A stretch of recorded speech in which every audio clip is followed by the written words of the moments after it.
Hello, and welcome to Cheers. That's One Woman's Opinion. I am your host, Carolyn Mills. Today we'll be looking at Season 1, Episode 17, Diane's Perfect Date. This episode first aired on February 10th, 1983. This episode was directed by James Burrows. It was written by Glenn Charles, Les Charles, James Burrows, and David Lloyd.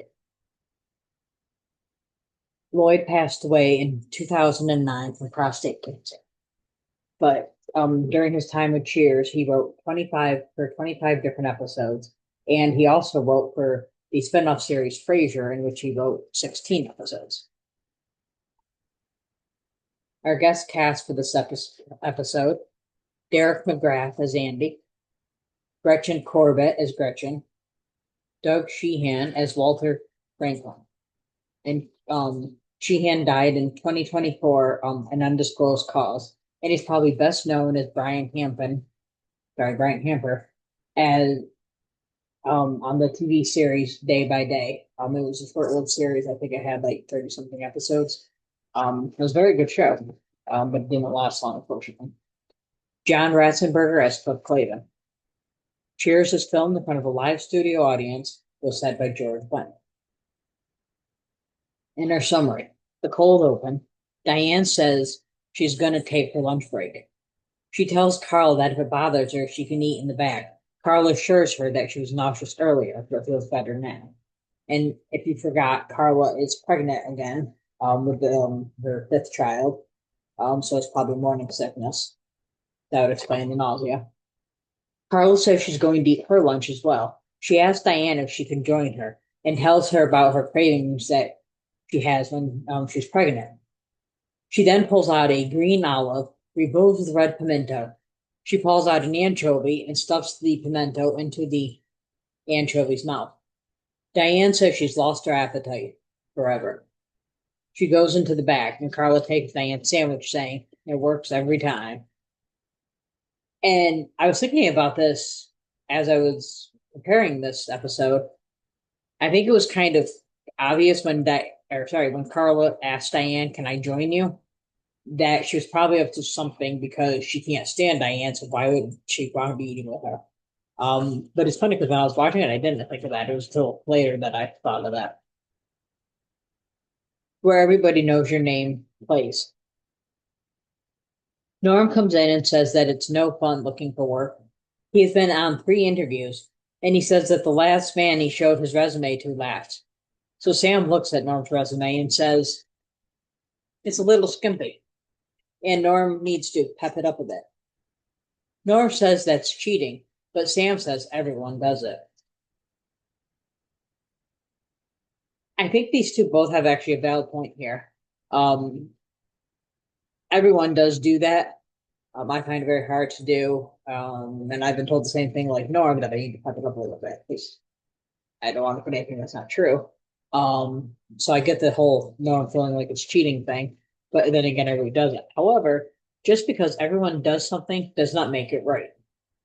Just want to put that in. Diane comes in with her date, Walter, who can instantly tell you how many letters are in any sentence you say. I find this very impressive. And apparently there are people that can do it.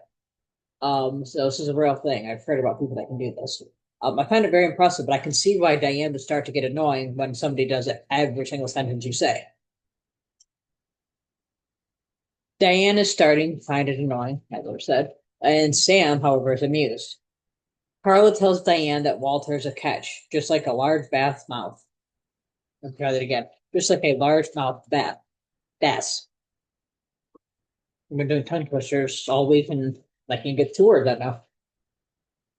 Norm shows Sam his newly improved resume, which is written like a movie review. Coach reads, "At last, an accountant the whole family can go see."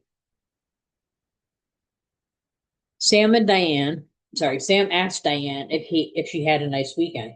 She says that she did, and she tells him all the things that she and Walter did. Sam replies, "You still couldn't lose him." Diane tells him that she has no right to criticize anyone she dates, considering the women that he dates. They decide that they know who the other one should date, and they make deal that they're gonna set each other up. And then Diane says she has the perfect woman for Sam, describing her as bright, witty, attractive, and perfect. Carla orders 2 drafts.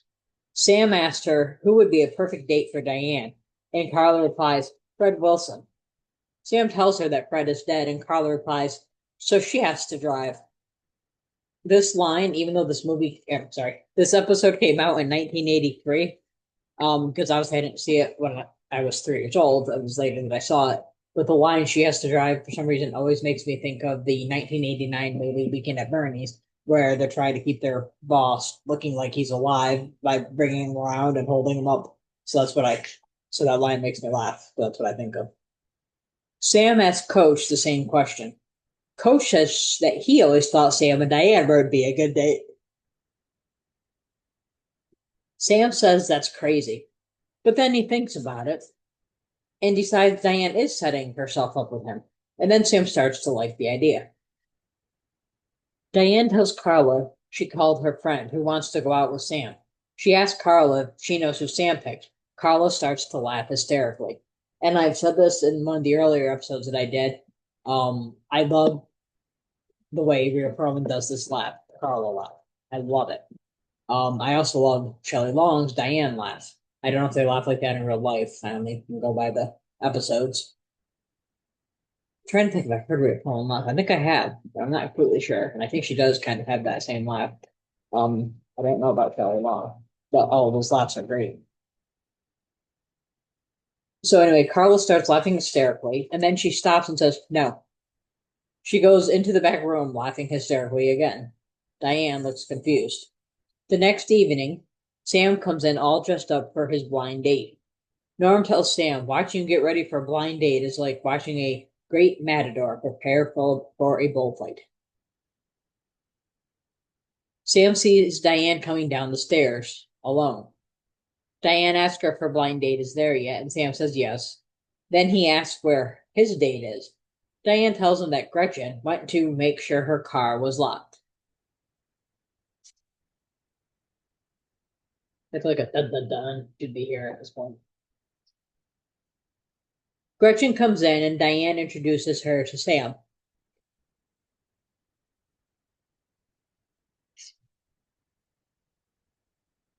She tells Sam that Gretchen is in grad school studying kinesiology. I'm not sure how to pronounce that word. I hope I said it right. Kinesiology. Anyway, Gretchen explains that it is the study of physical movement, like kinetics. Diane tells him akin to athletics. She adds that Gretchen lettered in 3 sports.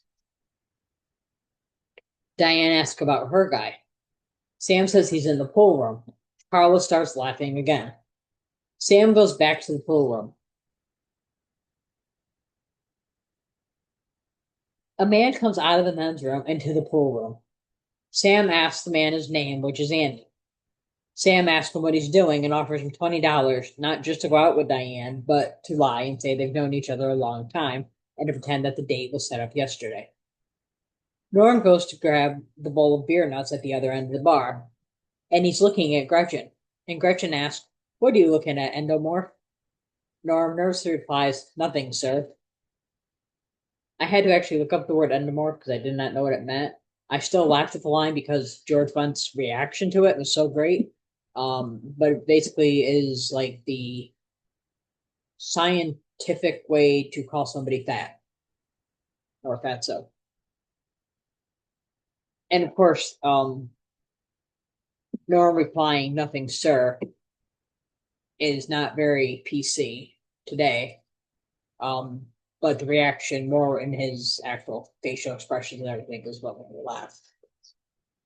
I forget the line made me laugh too, but it was also the wait, he said it. There we go. Sam introduces Gretchen and Andy thinks that Gretchen is his date.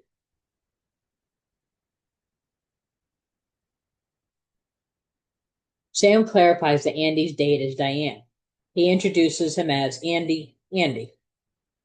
Diane asks how Sam and Diane know each other. Oops, I wrote that wrong. Sam asks Diane asks how Sam and Andy know each other.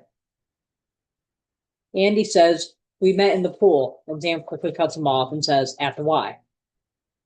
He explains they were doing all your basic water sports.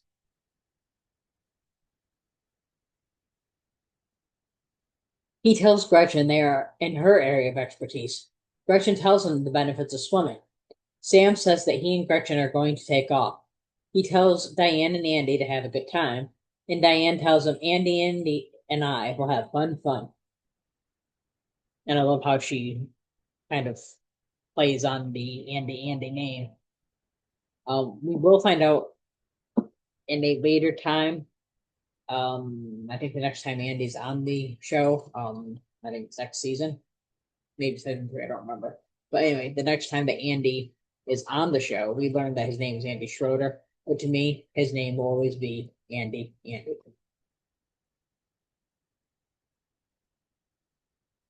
So Diane suggests that they go out for Italian food. Andy says, anywhere but Villa Milano. And then he explains he has bad memories of that place because he once killed a waitress there. Diane looks kind of freaked out, with good reasoning. Sam says, we'll double. And I love how Sam is so calm about the fact that this guy killed someone. He's just like, okay, we'll just go with the flow here. Um, I don't think I could be that calm. Somebody just told me they killed someone.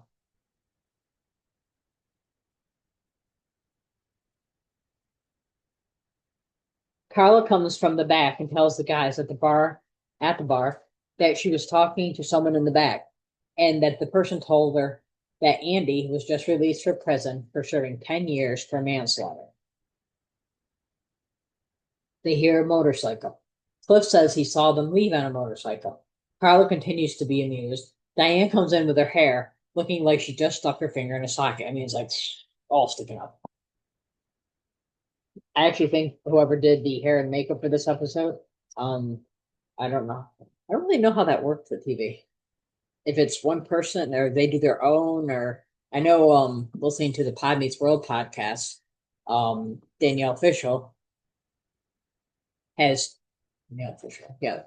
She has talked about when she first started doing Boy Meets World that her mom used to do her hair for her. So I'm not sure how that fully works. It's the same with adults. If it's you do your own or certain people do them. Because I know when Dick Van Dyke, in his book that I just finished listening to, he pointed out that when he did Bye Bye Birdie on Broadway, he was waiting for somebody to do his makeup and found out that on Broadway you do your own makeup, which implies that when he did the Dick Van Dyke show, somebody did makeup for him, which I would assume goes with hair. So I don't know if it's the same across the board for all TV shows, or some people have a preference that they do it. And, so I really don't know. But whoever did her hair should have gotten an Emmy for it because that was an awesome job. The four sit at the table. Andy looks at his hands and asks the others. He's going like this. Okay, his hand inside one. And he says, have you ever dreamt that your hands were claws? Gretchen quickly gets up to leave, warning Andy not to get up. Diane excuses herself to scrape the bugs off her teeth. Sam tells Andy he is done and pays him the $20. And Andy asks if everything is okay. Sam replies, perfect. Andy says that Diane didn't say much, except that scream she let out when I asked the waiter for a sharper knife, which I can understand why she would scream. He leaves.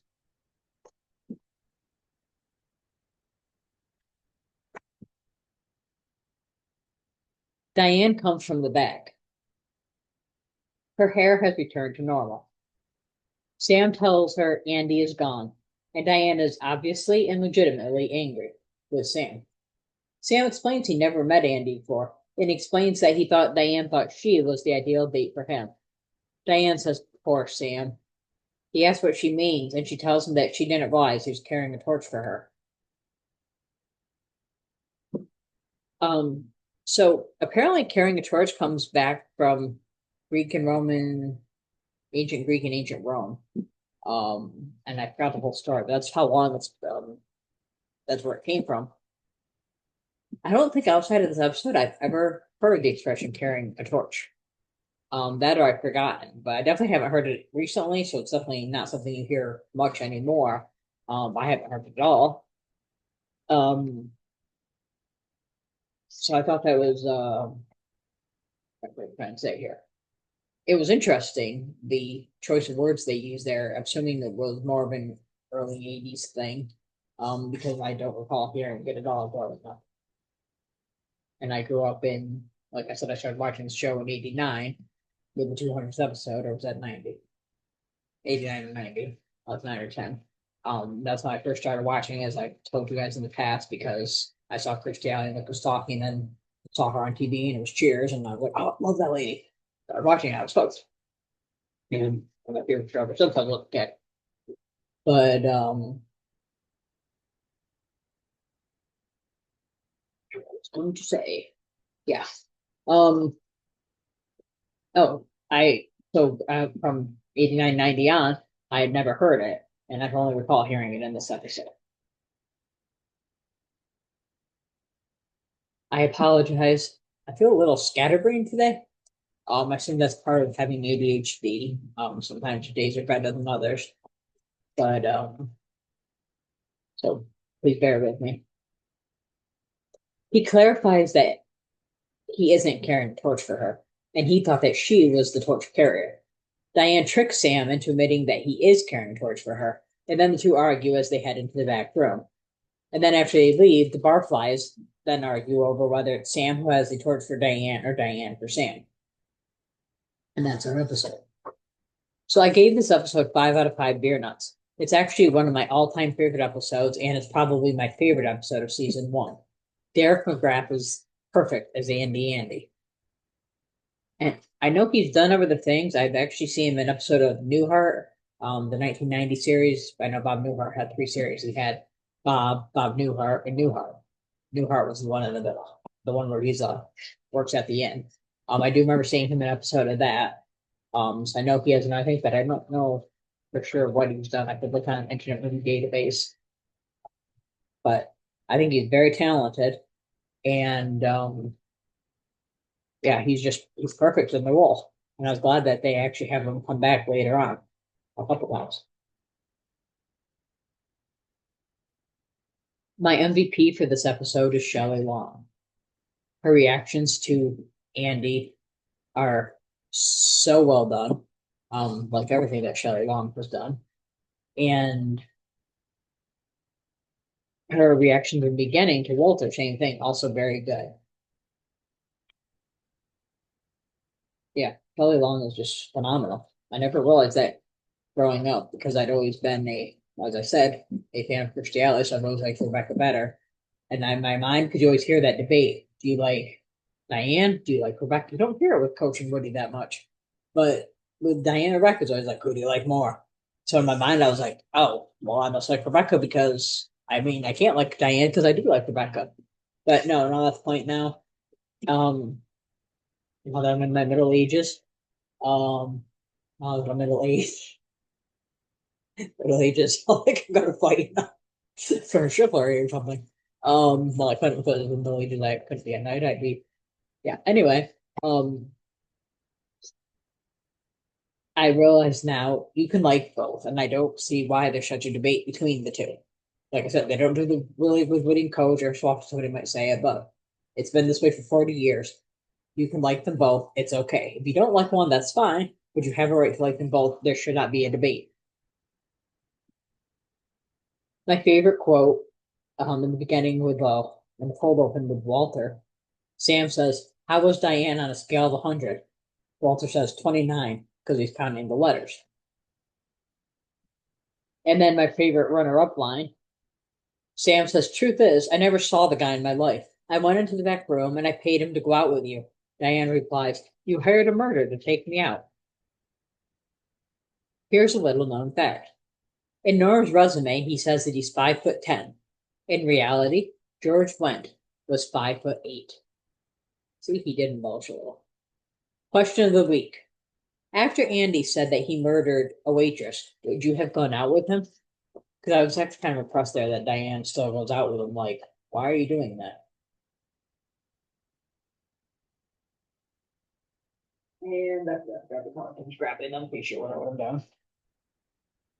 So if you like this episode, as always, please follow, subscribe, like, comment, etc. on wherever you're listening from.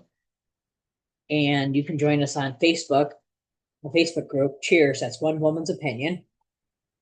For those of you reviewing, you can see how it's written. And you can also follow us on Instagram at Cheers One Woman's Opinion Podcast.